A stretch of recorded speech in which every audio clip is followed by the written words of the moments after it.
Hey guys, you are here, and we are so glad to have you here. I'm John C. Morley, Sir Entrepreneur, one of the co-hosts here, and I am with my good friend and colleague, Hurricane Age. and together we make up the powerful team of Double Double Pass. impact. There you go. Welcome, everyone. Nice to see you all.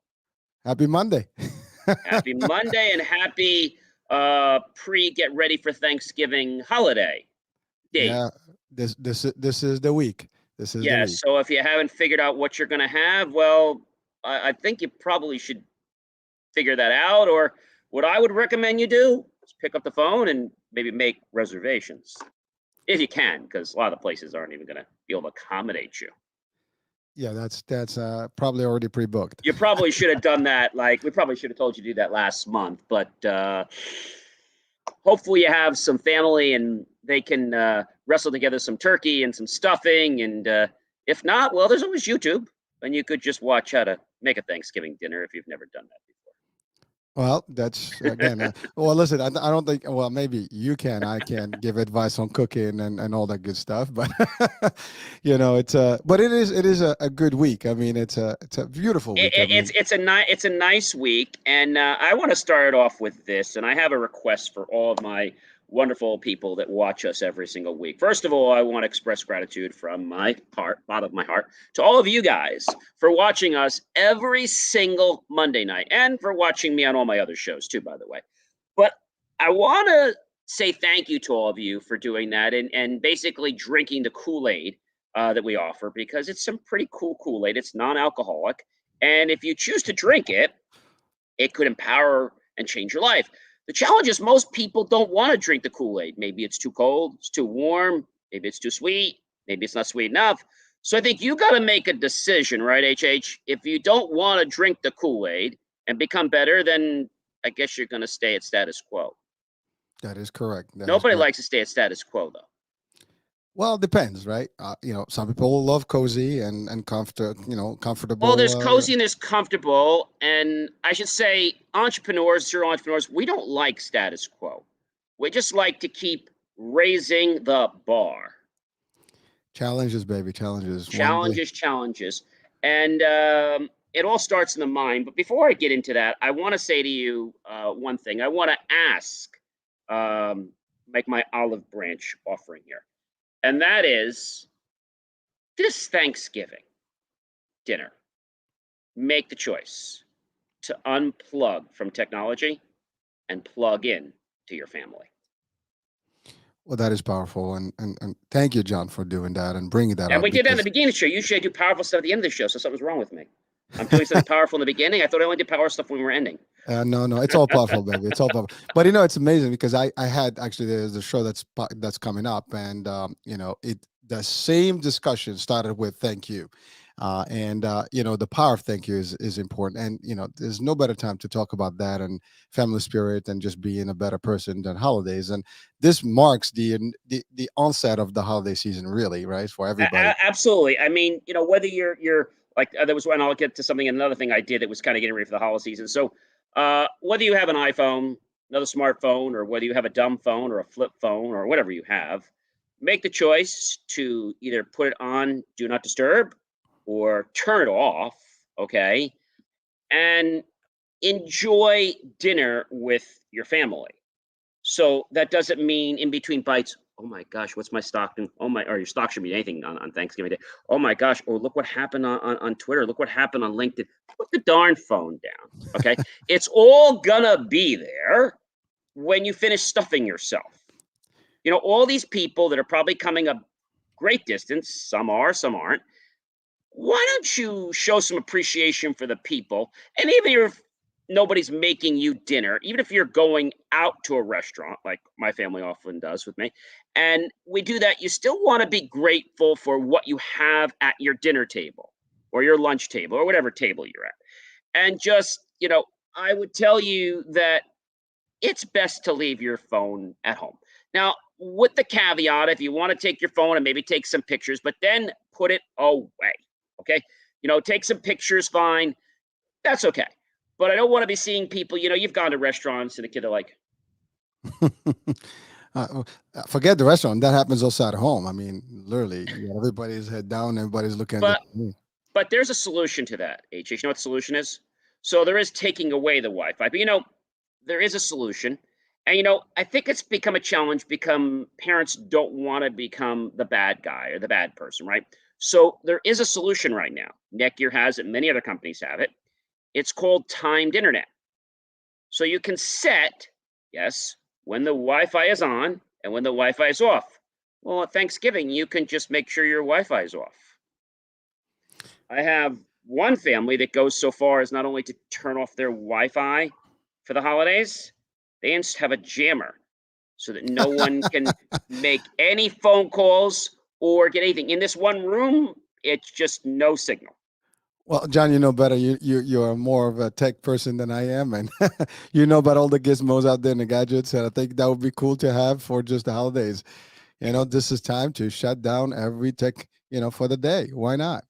I mean, and I'm not even telling you to do it for the day. I'm telling you to do it for the Thanksgiving dinner. So if there's a football game on, watch your football game, do whatever the heck you have to do to get your jollies. And when this football game is over, put away your technology and go have dinner. Because what happens with a lot of families, is you have the hors d'oeuvres. But when you do the hors d'oeuvres, it's like disaster because, it's like,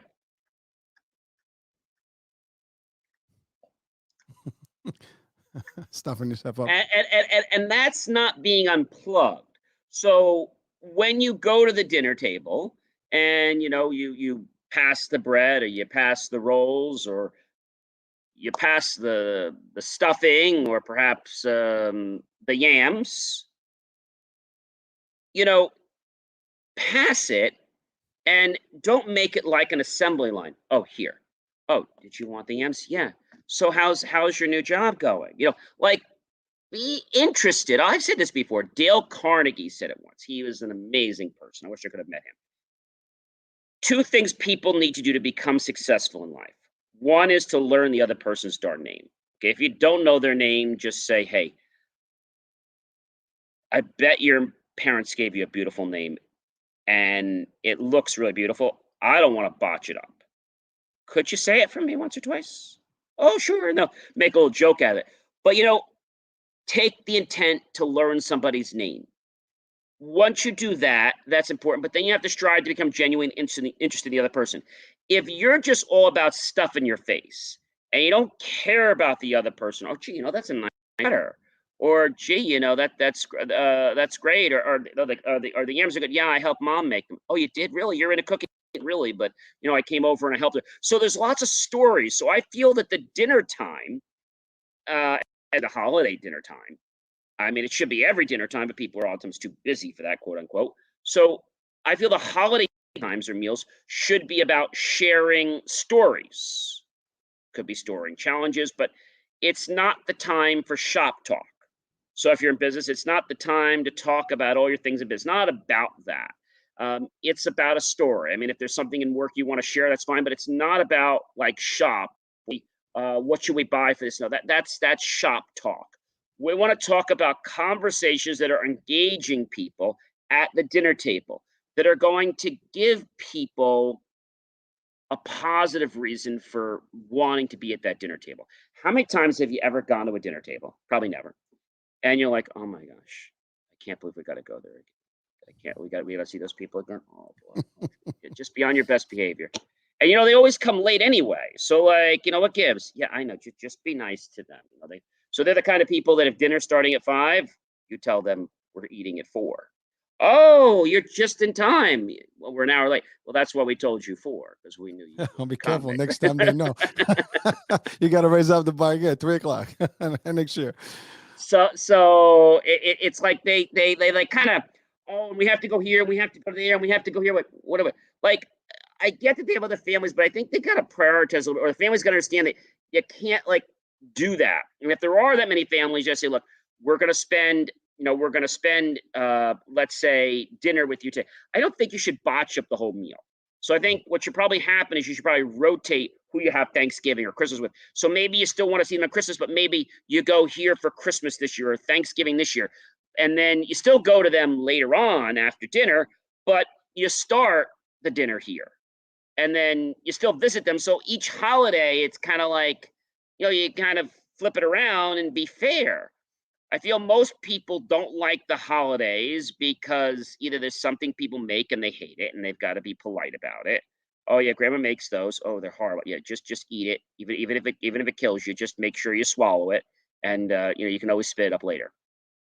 And you know, it's we laugh about this, and Thanksgiving is meant to be grateful. I mean, I know a lot of families that sit down, but they don't say grace. And I'm not here to judge anybody, but regardless of what your religion is, you should still take the moment, even if you don't pray, that's fine, just to give thanks. We give thanks for the food we're about to partake today. There's a lot of people that don't have food, and we're just so thankful that we're able to eat this and that we had the people, the cooks, or the people that prepared it to us, and that they sacrificed their time to, be with us so that we could have a great Thanksgiving. And we hope that when they go home to their families, that they have a. So those are the kinds of things you want to do. And Thanksgiving isn't a time for gifts, although a lot of us exchange gifts. It's not the time to exchange the Porsche, but but it's the time to, maybe it's a small token. So maybe it's a little chocolate turkey, or it's some cheese, or it's some wine, but it's meant to be something as a token. And a token is not meant to be the most expensive gift in the room. It could be something as simple as Post-it notes, right? The whole idea is to let people know that you're thinking about them. And that's the whole reason about, baking as opposed to buying stuff, is that, people take the time to make this pie or to make all these different things. And I remember when I was younger and with the family coming, it's like 7 or 8 pies. Oh my gosh. But, it's like they all bring these pies and they all bring these desserts and they're all like amazing. And you have to try each one. I mean, you just have to. And I feel a lot of people, when they go to Thanksgiving dinner, they're all about rushing through the meal so they can go flip the TV on. Mm. And I'm asking you for once, at least just for this Thanksgiving, to try it out. Unplug from technology, silence your cell phones, turn off your TVs after your games are on, football games and parades are on. Enjoy dinner with the family and participate in the conversations. It's not a time to say, hey, you know what I did at work. It's not a time to brag.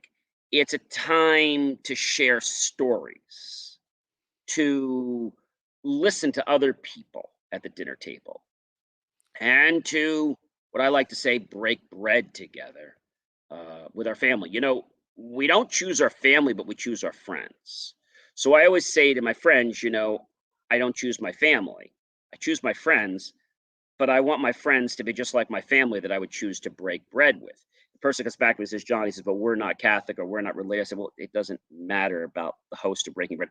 I'm being basically giving you an analogy that we break bread together.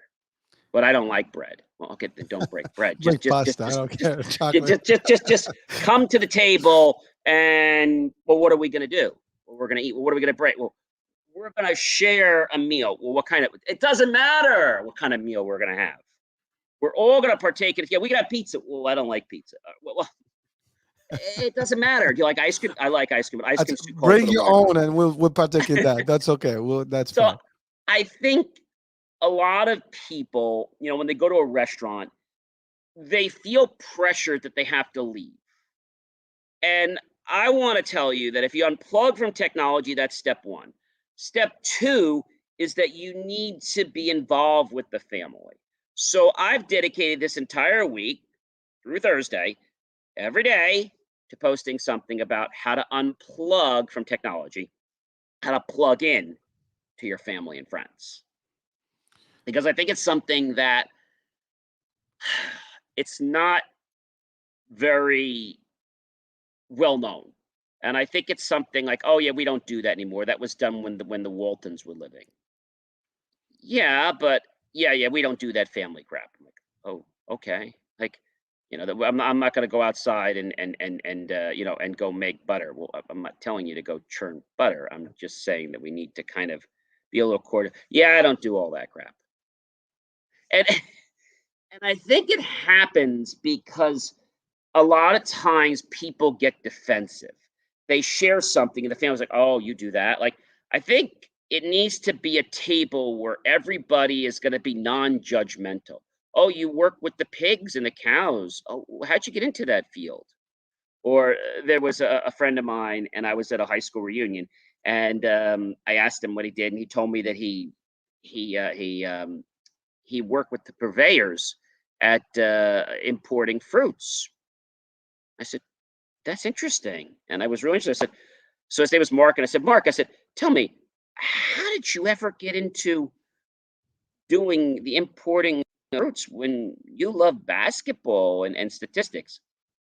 Be honest, John, I was at the wrong place at the wrong time. Okay. And so a story at Thanksgiving could be shared maybe with a friend. Maybe it's a lesson. Um, I know that when Thanksgiving dinner is over, if you're home, the most important thing I think is not just the connection, but maybe helping clear the table. Now, it's not the labor; it's the help of participating with the family. Getting things ready. One of the things that I did, which was really great, being a Roman Catholic, there's something we do to prepare, and it's called Advent. Well, my church did something very interesting. Was an event for like 20 bucks. And I said, well, let me try this out. We're going to make an Advent wreath. I said, well, that's going to be a fiasco because I'm not really good with the arts and stuff like that. So I paid the $20 and I went there. I was the only one at my table. It was just me, myself, and I. Met some other families and stuff. And I was like, I don't know what the heck I'm doing. They said, neither do we. And you got this thing with the foam. And I'm like, what do? You have to just kind of take this here and you have to stick the pins and kind of like, and I was like sticking at it for a while. And then I took my phone and I got on with my video and I said, "Hey everyone, this is John C. Morley here, serial entrepreneur. I'm excited because we're preparing for the season of Advent. And I'm actually at MBS Church with some of my new friends here, as you can see. And we're going to try to assemble a wreath. This looks extremely complicated. Engineering is easier than this, but I'm going to give it a try. And then we're going to have some pizza and whatnot. But I think it's a great thing to connect with people and share and start some new traditions. What traditions do you have in your family? And if you don't have any, maybe it's time to start some. So I think that's what holidays are about. Creating traditions like the one I want to start with, the one that we're doing with Snacks with Santa.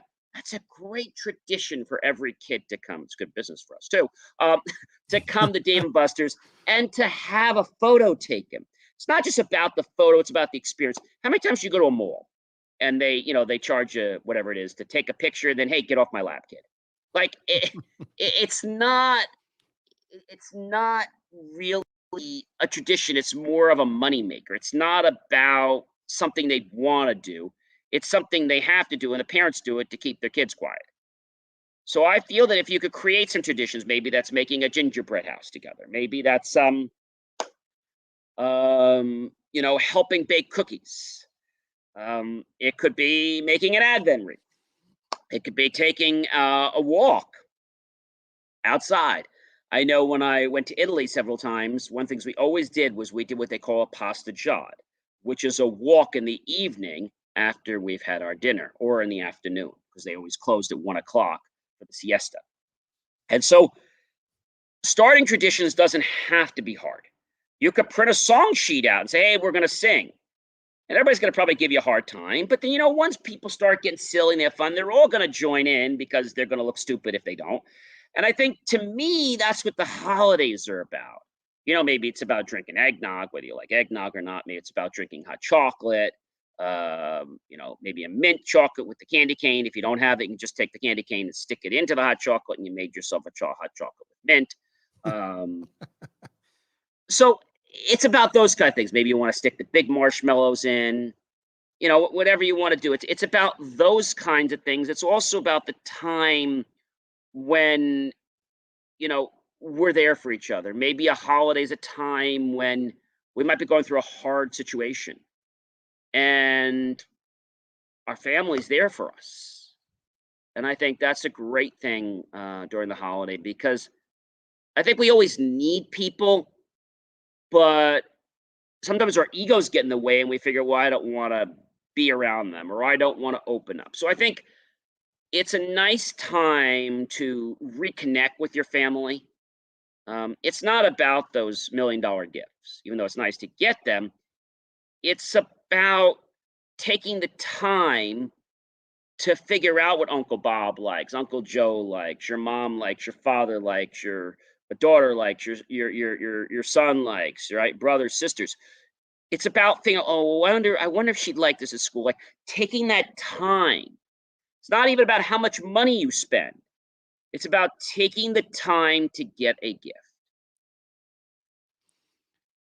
John, that was some nice stuff. And so I wanted just to take a moment to break Sure. a couple of things there. One, we're talking holidays, we're talking Thanksgiving specifically for this week, but again, for our audiences worldwide, that you might not necessarily celebrate Thanksgiving, but there's got to be a time where you want to get together with your family and have a thank you opportunity where you gather together, and so just that's a note. And then the other one is, it is funny you said, we started the show with you telling people, please put your phone away, just disconnect, right? And traditionally, it is a holiday. People are off, and the reason you're off is to actually disconnect from work and from that kind of life, right? So the idea is for you to actually prepare, spend time with the family, stay home, do all that good stuff that you said. And historically, people were more tight together, families wise, right? Everybody, Long kind of time met ago. A long long time ago. time ago. It's a lost tradition. And I think one of those holidays coming up, which is in the US, Thanksgiving, is allowing us to kind of almost capture that moment and bring some of that history, some culture back to where people get together and they look forward to it. To your point, bringing the pies, doing this, sometimes cooking together and things. But you also talked about the disconnecting piece, and unfortunately, with there's a lot of discussion about this, psychologically speaking. A lot of people are socially connected through social media, but socially disconnected in real life.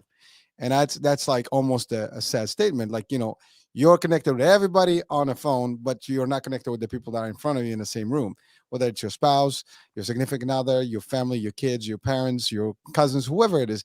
It's a challenge that we all have. So I Hmm. appreciate what you said, John, the idea that maybe this holiday, let's make it about the family. Let's make it, a comeback where we all are like in the zone. We all are concentrating on, us being together, being really alive together, and not worrying about what's going on in that particular device that we have, whether it's a computer, phone, TV, whatever. And the other thing, you can put those things away. I mean, you talked about all the the technology to stop the frequencies and the connection, but we could just simply just put the damn phone away, and and upstairs or downstairs or somewhere, and don't bring it to the table to where you guys hanging out. It And would make sense, but there are some people that don't embrace this. And do you know who the people that don't embrace this are? younger generation, maybe. Yeah. So, friend of mine, I should say a friend that I knew a long time ago. Unfortunately, we're not friends anymore. Not my choice, but um, millennial, maybe about I'm gonna say 12, 14 years younger than me. We hung out. We did a lot of cool things together. And when the holidays rolled around, because he was very stick in the mud, like didn't want to talk. So, I have my background in psychology as well. And so I said, let's make this fun. So I took out like one of these, the big boards. First thing is like, what are you doing with that? Just chill. So I got this out and I took this and I took that and I took that and I come back and it's like, what the heck would you do that for? That's stupid. And so I'm going through all these different things and he's like, yeah, so what's the point? Well, I'm not saying anything. Now, normally when I do this, people laugh or they open up, and I was like, I'm not going to use his real name. I'm just going to call him Chris. That's not his name. I was like, well, Chris,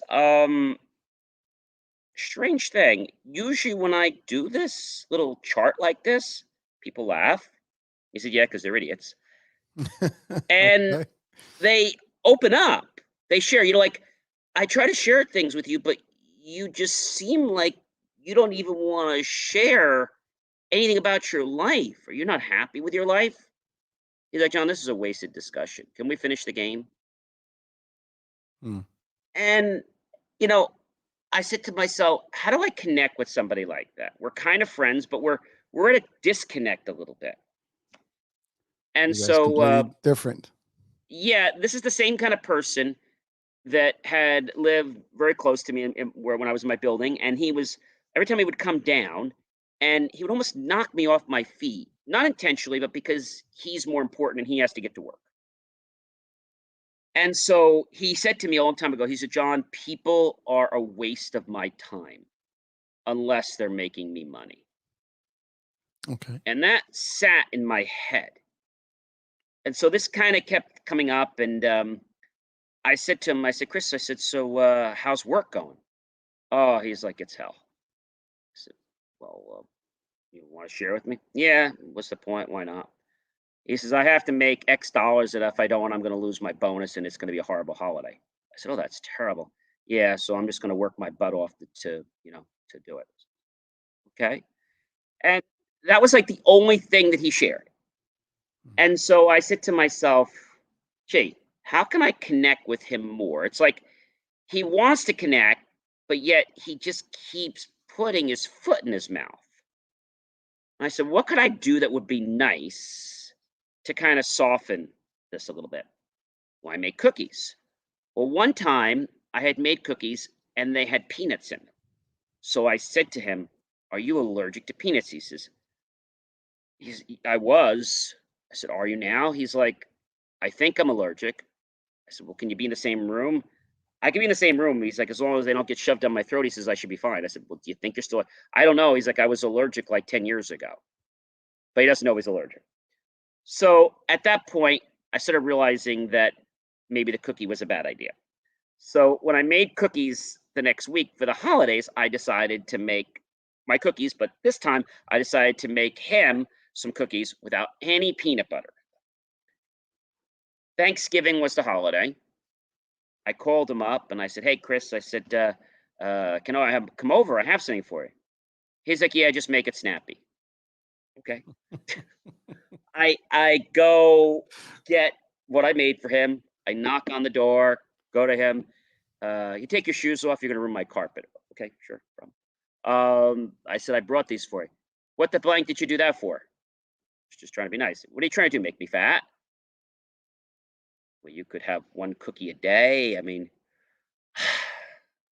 can't you see that I work very hard to stay like this?" I'm like, "Just have one cookie, freeze them, give them away." I don't care. What do you want to do?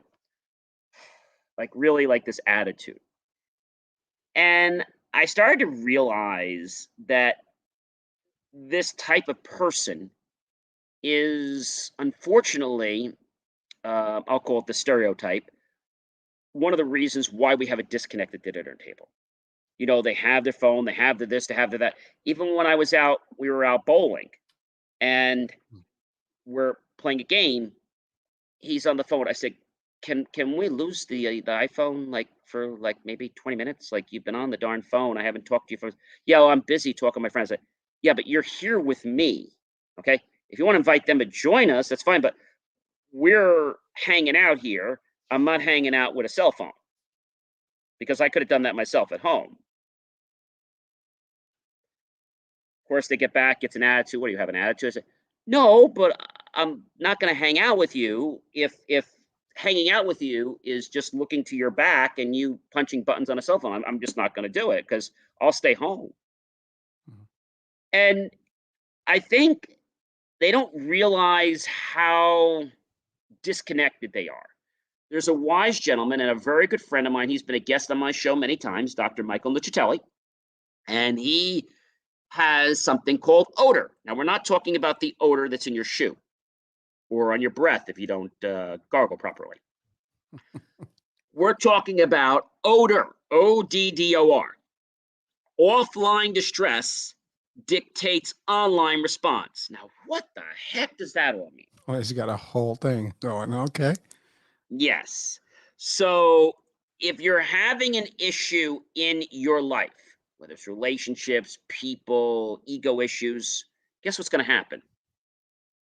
That's going to will filter over into your online life.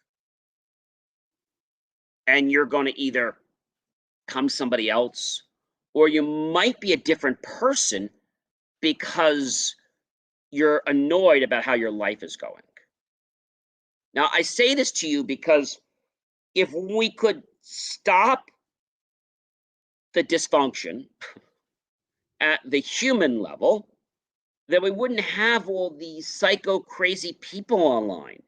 Because if you look at any of these people online, not to judge or criticize one person, but just the stereotype, they're all the way they are because they came from families that tolerated that kind of behavior. I don't know about you, but when I was at the dinner table, you came to the dinner table, you sat at the dinner table, you put a napkin on your lap at the dinner table, you wiped your mouth properly at the dinner table, you asked permission before you could get up from the dinner table, even to get dessert or to leave the dinner table. May I be excused? Yes, you may. Did you finish your dessert? No, then you may be excused. Like, there was a different etiquette, and I feel the millennials today, they feel like they're all that, but they've ditched that whole concept of respect. And I think it's their, if you will, connection that's causing older generations, okay, to disconnect, and younger generations, because the younger generations want to connect, okay, but they're frustrated because the millennials just don't want to bother. And the older people don't want to connect because they're frustrated with the millennials. They're like, okay, you want to be like that? Fine. They're not happy with it. So if we could just maybe meet in the middle, and I say, look, maybe you don't want to do this every day, but I'm saying if you could just do this for Thanksgiving, try it out. Try it out for the weekend and just see, is your life a little bit better than before? So John, a couple of things. Listen Yeah. to you. So the first thing is, first of all, this is a live show. So anyone that's watching right now, and again, not a replay, there will be a replay, but this is the live version, and so you are interacting with us. Please feel free to share your thoughts with us today in terms of what you think about the holidays and your input, and if you have any comments to this effect. And that also leads to the second part that I wanted to interject with is I know we're talking millennials specifically, as the group or the generation that may have a little bit of different approach when it comes to connecting socially with family and stuff. I don't want to generalize it because I know there's some folks that may not be that way. But to your point, John, I mean, it is every generation has own traits and formula and style. And you're right, the millennial generation itself, as a unique generation has some sort of a different approach to life, and whether it's work, whether it's business, family, all that. And then it's also kind of that's trickling down to the new generation or the newer generation, even like the teenage folks right now, including Yeah. my kids. I can see them. I mean, they spend more time connected to anything that is online, and they're like literally 24. My kids are potentially sometimes like on weekends they don't stop. I mean, they go to sleep and they're still someone is still on live with each other. There's always a couple of people that stay on, and then they just take, turns, and they just wake up, everybody's still on chat room. It is a different level of lifestyle, and it is hard. Somehow society has accepted this over time. And by the way, this is not only limited to the US. I think this is a phenomenon that is All over, actually all over all the over the world. world. Exactly. It's all over the world. And it's changing the way we live. So, and by the way, psychologically speaking, you mentioned psychology, with our recurring guest and Dr. Heim, we've had some discussion about this, and he had said clearly that there's a very clear understanding that since the internet, the evaluation and the type of problems that have occurred, based on just using technology has affected the psyche of people and how we interact with each other and society as a whole. And so that is a big problem that we have regardless. And some people can interject here and they may say, well, you guys don't know what you're talking about, whatever the case. And I can say to them, it doesn't, you might have a different experience. We all have different experiences, but the picture that we see and we hear, and there's a lot of debate about it, is that, there is a disconnect. I mean, we are more, connected. I mean, there's so many sites actually that talk about like how we became as a society, and one of them is the idea that you can be literally next to your spouse, you could be with your family, but your mind is somewhere else because you're actually connected to some other people. You laugh at other people, but you may not laugh at the joke that someone just makes in front of you across the table. So it's a very different dynamic that we live in today. At work too, people are Yes, just robotic. You mentioned something about that particular person who was so eager to just go out there, and his real connection with people has to relate to money. While money is important, and it's just a tool that you can use in life, it should not replace a relationship with humans. As a matter of fact, you can make more money if you foster and nurture better relationships with people, and they can be your champions, your sponsors, your godfathers, whatever you want, and they can assist you that way. But if you're really alienate everybody because you just think you're going to utilize everybody and use everybody in an aspect to make money, then that's a that's it. problem. Use everybody. That's the key. And that's That's the exactly. key. And so, and we don't have to use people, we can use the help of people. Two different things. If we can work with people and they can see and they know you well, and maybe they see that you're struggling with something, they might actually come to you and raise the occasion and help you and assist you if they understand you more. But if your only aspect of life is that whatever you see someone and you meet someone across, if they don't look like they're gonna make X amount of dollars for you, then that relationship does Goodbye. not happen. But here's the thing: there will be a day where those people, where the money is not gonna be there, or whatever the case may be, and even have so much of it, and you're not gonna find people in your life. And that's the other part. You're not rich by having a lot of money. You're rich by having some things in addition to the money. And by the way, money itself, you can have millions of it and doesn't mean anything if you don't have health, you don't have family, you'll die Absolutely. alone, you're sick, nobody visits with you. It's a lot of things. And many people who have gone to billions levels, and when it came to health and stuff like that, they actually admitted that they could change all that for just a good moment of life that they can enjoy, whether through health or family or activities that they can do and enjoy differently. So let's be clear about that. This is a topic that we're obviously not specialists in this matter, but we exist, we talk to people, we have businesses, we work with companies, and we interact with socially in different aspects, and we also active, we are in social media. This is a show that is Absolutely. yes. I think that's a big thing. And the reason it came very prevalent to me, not just because I did psychology, neurolinguistic programming, and hypnosis, it came to me very apparently because I also wear a hat as being an HR director at my company. So I'm like, something's not working here. Mm. And when I bring them on board, I'm like, okay, this is how this works. What's this? Well, this is called an internet and usage policy. What the heck's that? Well, it's something you need to read, something you need to sign. And once you do that, then we'll go to the next step. Well, what does that mean? It means you're just not going to use the computer and your phone to screw around when you're working on our time. You could check your email and you could do all your social media to the kazoo on lunchtime or on your break time, but you will not be permitted to do that during your workday, or you'll be written up 3 write-ups and you're fired. Mm. Oh, you're tough. No, we're just setting a precedent. See, when you set a precedent up front, then people are like, oh, okay, I know. See, it's one thing somebody's going to test you, but when you say, look, you do this and this, it's going to cause a problem. And so in this case, what was very interesting is that this person who was really craving personal attention didn't know how to give it back. Now, this is a person that you would think had the emotionality of a sponge, meaning there was no emotion at all, just kind of like went out. But actually, you know what his problem was? He had too much emotion and he couldn't manage it. So what he did is he blocked any bit of emotion from coming in, Mhm. because the tiniest bit of emotion that came into him flooded him. There was a time before we stopped becoming friends, and it was something he did, and I said thank you to him. And when I gave him the cookies or whatever, after he finished, cursing me out about the cookies, in the olive branch, it's like, well, did you want to hang out? Did you want a glass of wine? Like, yeah, okay, sure.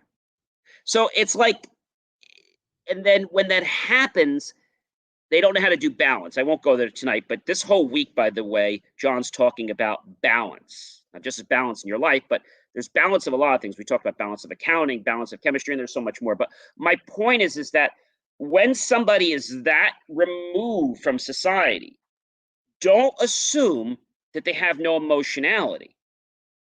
What really is going on is they have too much emotionality and they don't know how to handle it.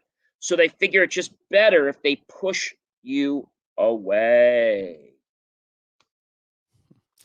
It is powerful what you're saying here. And it's fun. I'm listening to you, and you would think that when you have someone that's offering things to you, right? You would use some level of finesse and even diplomacy. If you're not really pleased with whatever is given to you, you don't care. You can always say, I appreciate it, thank you very much, as opposed to like being blunt about it. I think what I've noticed in some of these, I guess, generational Situations. clashes, well, generational, the difference is that uh, they're very direct in terms of the approach, and they just tell it how it is. And sometimes that doesn't always buy good points, credits, right? You know, Diplomacy does, play a better role when you actually, want things in life. And you don't know, you don't want to shoot your foot, yourself on the foot. You do not want to burn your bridges. You do not want to start relationships because you never know when those folks are going to be. They may need, you may need to cross that bridge again. You may need them again in your life. And Uh, yep. the whole thing though that I learned with this person, a very valuable priceless lesson. I may write another book on this. But the thing that I learned a lot about this person is that it wasn't the person that was afraid of showing the emotion. Here's the interesting thing. Mm. Because I think, oh, the person's like not all up with this and they don't like it, and it's not they're comfortable. That's not it. They didn't like the emotion because they were afraid how other people would perceive them for showing that emotion, because they set the stage of I'm tough guy or I'm this guy, and that's just not how I that's not how I am. Because that would credibilize their stature of being the power pole. Mm. Well, let's take that for a moment. I Sure. mean, first of all, being emotional does not mean you cannot be strong, and Absolutely not. and Sure. and exactly, you can show strength, in all the situations, and despite of your emotions, it's just a matter of control, right? You can get angry and still be, uh, firm about things and not just overreact. You can be, literally emotional because something is touching you, whether it's a sad news, whatever, and you still have to be composed and in the right place. So it's all about, mindset and how you play, with situations. You can, I mean, we have, this is a very known fact. Like, we people think that men don't like to cry or tear up and stuff. There's Hmm. nothing wrong with that. If you want, No. if there's a time where you need to cry, you cry. There's no, it's not my manhood or whatever. And I'm not talking just man here in general, but that's like almost a stereotype that It was a man stereotype us. for many years. I think it's kind of changed a little bit, but Yeah. he was under that umbrella a little bit. And what his thing was, he was very big in social media. Oh, So he's not going to be the person that's going to knock you in the shoulder or fight with you. That's not how he's going to get even with you. The mm, way he's going to get even with you is a new kind of tactic, which is kind of illegal. Let's see how we can destroy you online. And okay. so we make fun of your posts or make fun of those things because that makes me macho tough guy, and I wouldn't dare hang around with you because your comments are lame. And so the reason I bring this up is because of my good friend Dr. Nichtelli. There is in the odor world, as I was saying, the offline distress dictates online response. Is that you go into another world because you think you're safe in that world because you're home and you're protected. And Mhm. there have been many cases. For many who don't know, I helped out with a lot of the anti-stalking campaigns. People think stalking was just something in real life. It's not. Cyber Stalking stalking. is happening more online than it is in person. And the reason I bring this to your attention today is if you have a stalker, hopefully you don't, but if you do, you have to make sure that if you get a temporary or a permanent restraining order, that it covers the cyber world. Mm. Because if it doesn't, even if they said you can't be within 500 feet of the person, well, that's wonderful. But they could call you, they could text you, they could email you. They can even do something that I think is totally, really below the belt.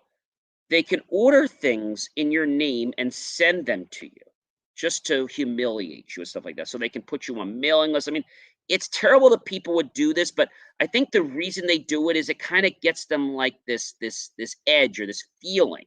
And there's obviously something wrong with it. But this happens because if the attitude offline does not make the person feel well, feel healthy, okay, well, I'll screw you online. I'll get back at you. Now, you'll never know I did it unless there was a trouble. But this is what I'm seeing a lot. The statistics are 1 out of every 10 millennials will get into some legal trouble. 1 out of 10. Wow, And it's because of their attitude. I will tell you that 8 out of 10 will quit their job every 3 to 6 months to keep moving up the ladder. Well, if you don't make enough time in whatever role, I get that, but you don't just leave somebody in the middle. You don't just, as you're building. No. I'm actually with you. What I meant is that if you keep moving every 5, 6, 7 months, you're not building enough credibility and knowledge to actually go up any ladder. He started at 40,000 when he was out of college. Okay, he went to Fordham, and he went all the way. Every 6 months, he kept leaving. He's now the senior vice president of risk at a pharmaceutical company, making over $1 million. So I get the tactic, but the problem I have is that, I get interns all the time and I mentor them and I help them. If an intern does something for me and it's good, I want to stroke them for it. I want to give them praise for it. If they do something bad, I want to say, hey, that's the way. But also it's important that you make that known so that if you're at a meeting and an intern's helping, oh yeah, those are some of our interns, they helped us do that. Oh, really? You don't throw them out and say, well, gee, well, what did you expect? Or they didn't do it well. What'd you expect? That was an intern. I mean, you me. I mean, I went to Fordham. You should have used me. Like, that's what you get when you use an intern. So they have that chip on their shoulder that I'm better than you. Well, not everybody does, but I think a lot of them do. And Well, I interview, unfortunately, I interview a lot of millennials. Well, no, I get it. I like the same thing. I've dealt with a lot of interviews in our field, and you're right. It's tough, especially more now than ever. The caliber of people that you were getting in the '90s, for example, that you get in the last 2 decades has changed. It changed. A guy told me at Home Depot. I was having a conversation with a Home Depot and a Lowe's store manager. I was telling him about the challenging with hires. Oh, John, he says, you don't know half it. He says, we must bring in close to 5,000 or 10,000 people that come through the system. He says, and maybe we might interview 50, and we're lucky we hire 1 or 2. It's tough. I mean, it's really bad. They don't even show up for the interview. So I put on the application, if you are selected and you don't show up, you're done. We have an email format even set up that they don't show up. We click a button, reject, but then I have a special that says, thank you for taking the time to potentially interview with us. Since you found it not a priority to actually be at the interview, we've decided to move on with other candidates. In fact, and unfortunately, you're not one of them. Well, John, you're talking about a serious problem that's, I think, across the board and in any industry today. That's actually, you talk the Home Depot and your company, my industry. Yeah, absolutely. And some of these jobs are very high paying jobs, but still you can't find the people to actually do the job. And talking about people not showing up to interviews, I've had so many of them, especially after the pandemic. It's been like almost notorious. Now you add to it, like, people don't even show up when you give them an offer and they have a start date. I'm not even talking about interviews. You've got through the process and they accept an offer and you accept them. You expect them to show up on a Monday morning and they don't show up. They don't even make a phone call. They just disappear and that's it. That happens a lot, doesn't it? Yeah, I mean, the etiquette of work and the ethics in general have pretty much it's gone out the window. What we do now is we used to go through all that dog and poniness to get them in the system. We don't even waste time getting them in the system until they've shown up. Exactly. Because we go through that whole process, getting them all through all the systems. We decided to go somewhere else. Well, yeah. Thanks for telling me the day of the interview, like the day of the job. Thank you for...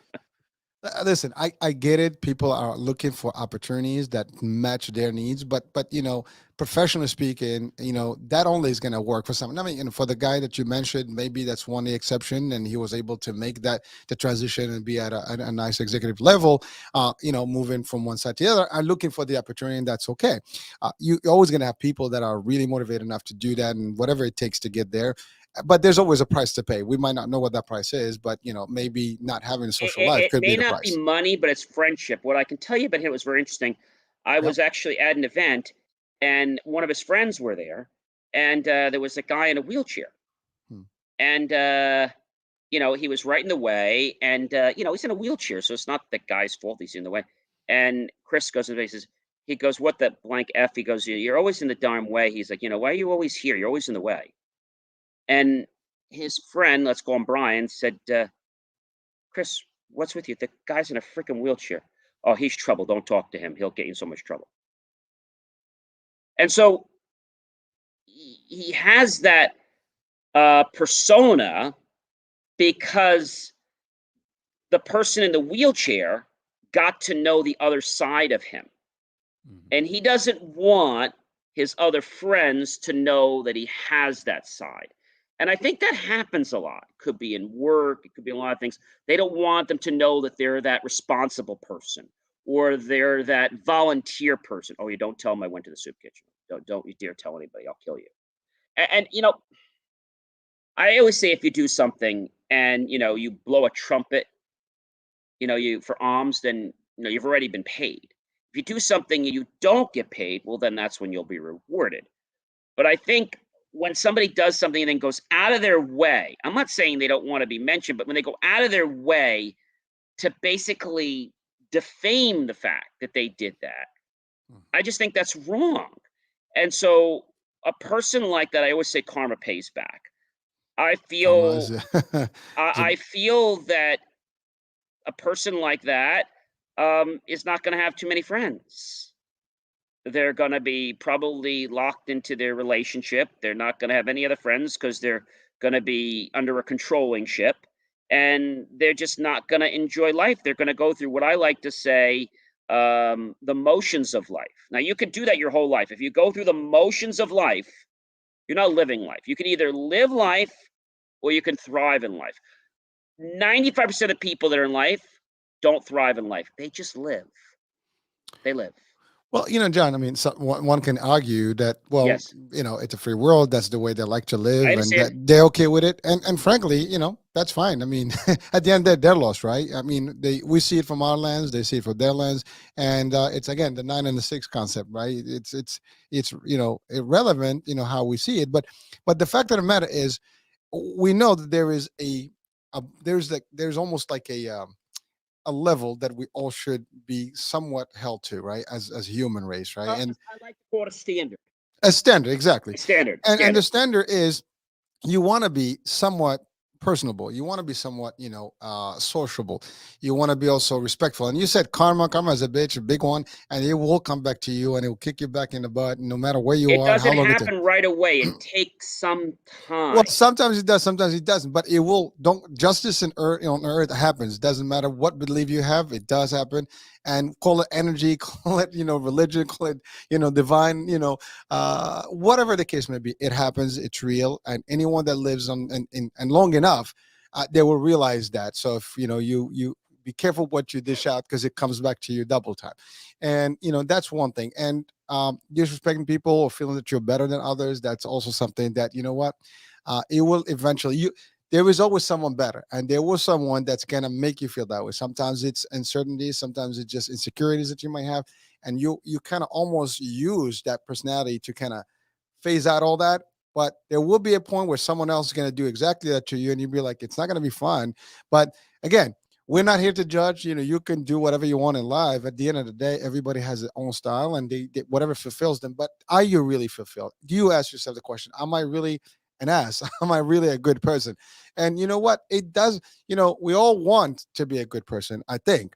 And sometimes we don't question, are we doing bad things? So we see ourselves as a bad, element in the society, or can be a good person? I mean, what we do here, for example, in the shows, is try to give some good positive stuff to people, and that's all. I mean, we're not paid for it. We're doing it because we love to do this, right?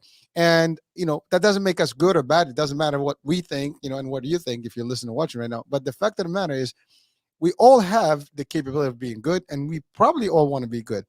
The problem is how we go about things. And do we even look in the mirror and say, like, what kind of person am I? Am I really that evil? Am I really good?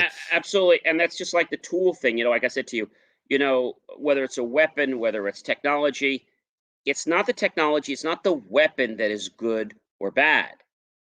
It's how we choose to use it, just like how we choose to be in our life. Yep. We're not good, we're not bad.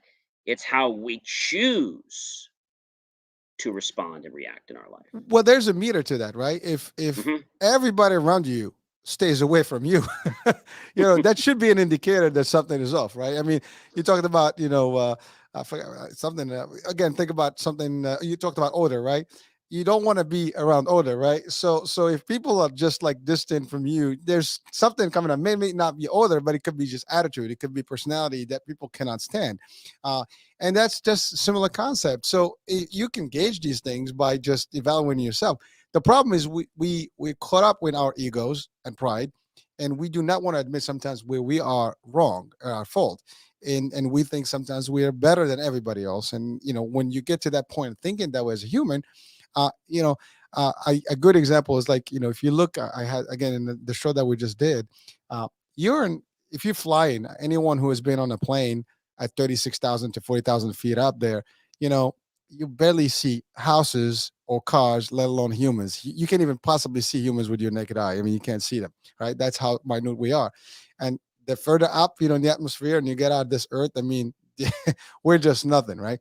And so the minute you start seeing how small we are as humans, then you start realizing that, it doesn't pay to be that way. But at the end of the day, some people do it. It serves them for a purpose for whatever long time, and then shit happens in life. And then they wonder, like, what the hell happened? What did I do? You might have stepped on some people on the way. Absolutely. And you make a good point. And the thing I want to share with somebody, because we've all had this be happen, you try to do some good and and then people are not being receptive to you. Yep. And you might say, gee, I'm going to feel bad or under this. My 2 cents, whatever it's worth, is to not put any energy in that. So if somebody doesn't want to credit you or somebody doesn't want to be kind to you because of some things you did, whatever, don't lose heart in that. Mm-hmm. Go away. The reason I say this, go away, release that. One or two things is going to happen. They're going to permanently go away. You're never going to see them again. Or they're going to creep back into your path and say, you know what? I was just wondering, and I've noticed that a lot. When you don't try, the people you want to connect with you. The people you want to connect with so badly, when you try so hard to connect, to want to meet with them, like they're a great client, it just doesn't work. It doesn't mesh. But when you just put it out to the universe, okay, and you just let it be, it's like they come across your path like, oh, yeah, did you do that? I noticed your light, or I noticed, And so that's what I have noticed in the last couple of years is that person or that company or that you've been trying so hard to get into, and you're like killing yourself to get in there. But then when you don't try anymore, those people, those companies, those opportunities, those circumstances, um, put you in an interesting thing. And I want to end with a very powerful topic, and that is this little post-it, which you guys probably can't read. Take a post-it pad, like so. Get it Staples. I don't care where you get it, Amazon. And what I want you to do on this pad is I want you to take a pen. Okay? All right. And I want you to write on that post-it pad, I am wired to win. And I want you to take that. I want you to put it right on your desk. When you get up from your desk, you go to bed, take that and put that right on your bedpost so that when you get up in the morning, the first thing you see. When you get up in the bathroom, put it there. Take another one, put it in your car. Take another one, put it in your laptop. My point is that you're going to build up such a momentum in your body because, see, we are wired, and you probably remember the philosophy a long while back, Hebb's law. Cells that are wired together fire together. So we are wired. We just have to make ourselves believe we are already wired to do it. It's just we need to change the programming so that it becomes automatic. And when you keep looking at something like, oh yeah, I'm wired to win, like when you see that or you see something else, you're going to be a lot more excited about life. And I think the reason that most people have a challenge with their ego or with life is that they're not seeing that rainbow in front of them. They've tried so hard for years and they're just about ready to give up. And then they do. And when they give up, they fail. The only difference between somebody who's successful and somebody who fails is the one that's successful hangs on just a few seconds longer. That's all it takes. So try this technique. Try it for 4 days. And in less than a day, you're going to start seeing it happening. They're already around you. But because your brain is filtering out these things, and I'll give you an analogy. Let's say you want to buy a Porsche, okay? Like, oh, I don't have money to buy a Porsche. Okay. So if you keep thinking like that, your brain's not going to be like, okay, I'm not even going to bother thinking about a Porsche because I don't have money to buy one. Well, forget about that thought. Think about the car and see it and believe it. Because when you've already said that you can't or there's no way to do it, you've already said to your brain no. So if you want something, focus on having it, but focus on the action of after having it. So you got the Porsche. Maybe the first thing you want to think about is driving it to your favorite restaurant and them taking it from you and parking it out front of the restaurant. Maybe you get a letter from a friend of yours if you're waiting for something, and or from your parents saying, congratulations. Or maybe you're waiting to make a lot of money, and you see yourself writing the letter. Thanks, Mom and Dad. I know it's been a lot of years, and I'm so happy to celebrate that I made my first million. And to celebrate, I want to take you all to dinner or something. So you got to make the scene real. The more you can make the scene real after it's happened, not while it's happening, after it's happening. If you want to get a baby, don't picture having the baby, picture the experience after having the baby. Maybe there's some couples on here having fertility problems. It can work in any way. It could be a car, it could be money, it could be a pregnancy, it could be like a business. Anything. You want a business. Yeah, business, you have the vision. right. You see yourself succeeding. It could be a vision. Yeah. I did this with one of my companies. I didn't even know I was doing it at the time. I visioned what the new place was going to look like for quite a few weeks. And about 6 months later, I was like, this place looks familiar to me. Like this place, like I've been here before. I was like, you can't be. He's like, we just built it. I said, yeah, but I've been here. Like this, something's not. Deja vu. Yeah, like I was here before. It's like, how could you? He's like, we just built it. So your input that you were given to the architect, like that you didn't realize it, and then it came together. So you cause your brain to make these subtle, I'll call them pivotal shifts. And when you make these pivotal shifts, and each little pivotal shift causes it to come together. What happens if you take a comic book and you take it and you like the comic book and you go back? It looks like the character's moving, right? Those each page is a pivotal shift.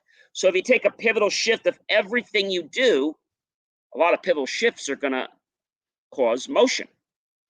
So people get discouraged for the one reason that they don't see it in their life now. They don't have it now. So Think about it after it's happened. Think about a celebratory moment after it's happened and play that reel in your head over and over again. A good thing I like to do is think about that reel as you're going to sleep and keep thinking about that reel as you're going to sleep. Keep doing it till you fall asleep. Eventually, that reel will become imprinted in your brain. Guess Well, what will happen? Your brain will then make decisions to guide you toward that path. well, thank you, John. And again, you touch on that's almost like a piece of hypnosis and just suggestions and things like that, where you're gonna put them in your subconscious and everything starts manifesting from that point on. But to your point, if you're not seeing enough of it, you're not out of sight of the mind, as you say, and you're not gonna do. But the more you do it, you validate and you affirm, and that's it. It starts manifesting regardless. And if you think about it enough, you'll get it done. And you're right, it's powerful. People may not believe in how that works, but if you start doing it, you will see those results. Do There you is all no know? Do you all know Neville Goddard? Neville Goddard said something wise. I think I might have talked about it on another show. And he held this little coffee clutch for the bed in the back of the church. And after the Sunday service, he had these men that want to be successful. He says, "Okay," he says, "I want you to take a piece of paper.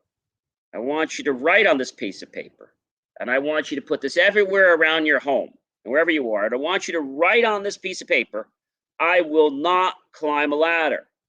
No matter what, I will not climb a ladder.' And you put this everywhere. You will not climb a ladder. But every night before you go to sleep, I want you just to picture yourself climbing a ladder. But everywhere around, you see the signs that tell you you will not climb a ladder." Now, this might seem like a stupid exercise. In a week or two, there was another meeting at the church.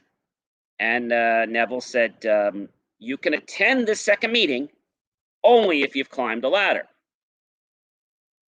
They're like, "I'm never climbing a ladder." Half of the people had returned. Where the other half? They didn't. So they came there. He says, "The strangest thing." He says, "Within 3 or 4 days," he says, "I was doing something at home and I went up to change a light bulb and I'm like, oh, son of a, I climbed a ladder." uh-huh. Or I was at my son's house and he needed help with something at the edge of the curb and I just went right up and like, oh, I just climbed a ladder. So what this means is that all the power of no during the day can be overridden by the one powerful thing, which is our brain. And really, the real magic is not our brain. Okay, this is the real secret. The brain seems like it's doing it, and it does to a point, but the brain doesn't cause the manifestation. See, this is the misconception. Everybody thinks, "Oh, it's the brain." It's not. The heart causes the manifestation. When you get into that LK of a rest state, your brain connects with your heart, but it's your heart that creates the manifestation, not the brain. And so people say, "Oh my gosh, I can't think of the brain," or like, I can't see the red wagon. I can't see it." Don't worry if you don't see the wagon the exact right color. Don't worry if it's not in detail. Just think about the like thing. Like right now, I'd say to somebody, they say, "I can't imagine." Well, can you picture a carton of eggs? Well, can you see the color of the carton? Yeah, it's pink. Great. Can you open the carton of the eggs? I can. Can you feel them? Yeah, I can. Can you touch one of the eggs? Is it? Oh, it's cold. Okay, great. Can you take one of the eggs out and can you crack it? Yep. And can you separate it? Get the egg? Can you imagine that? Yeah. Great. You're great imagining. Why'd you say you couldn't imagine? So you don't necessarily have to have all the details in it, even if it's getting the new car. And if you have a real problem, one of the things I did, and it works really well, I went down and I drove my Porsche. Made it a lot easier because I didn't know what it was like to drive one. And so when you do what you want, you can video it, you can do all kinds of things and go from there. Maybe you're looking to go to a very fancy restaurant. Go to that restaurant and see what it's like. It's funny you saying that, John, because I think I was watching. There's Steve Harvey. Obviously, he does a lot of Yeah, yeah, motivation, yeah, yeah, yeah. and I think he From said from the from the family from the feud show from the family feud. Yeah, family feud. yeah, but he Yeah. actually now he's doing a lot of motivation stuff on show, and one Yes. thing he stated was you know, buy yourself a first class ticket. And once you actually fly first class, you will always want to fly first class, and you're gonna do it. Now, most people say, "Well, I don't have the money to start going first class." What we said is basically you will save money to actually attempt to do that. Once you do that, you will find a way to always actually make more money, so you always have that experience. Similarly, the idea is that you're saying is that you want to feel it, you want to see yourself into it, you want to test it out, and then you're going to manifest. You're going to make sure that it's going to happen for you. You're going to find a way. I mean, there's a will, there's a way. We hear that expression all the time. And this is Yeah. what resides. You have the ability to do it. But most of us are so timid, so shy, so insecure that we don't even attempt, and we don't test. Like to your point, you want a Porsche, you go to the Porsche and test it, And test go drive it. test drive it. Yeah. Yeah. I've been on the Porsche. Get a Enjoy the Bentley. luxurious snacks like the cannolis and the cakes, and just enjoy the lifestyle there. Enjoy the car, enjoy everything, and just kind of, have fun with it. Yeah, Don't man. make it serious.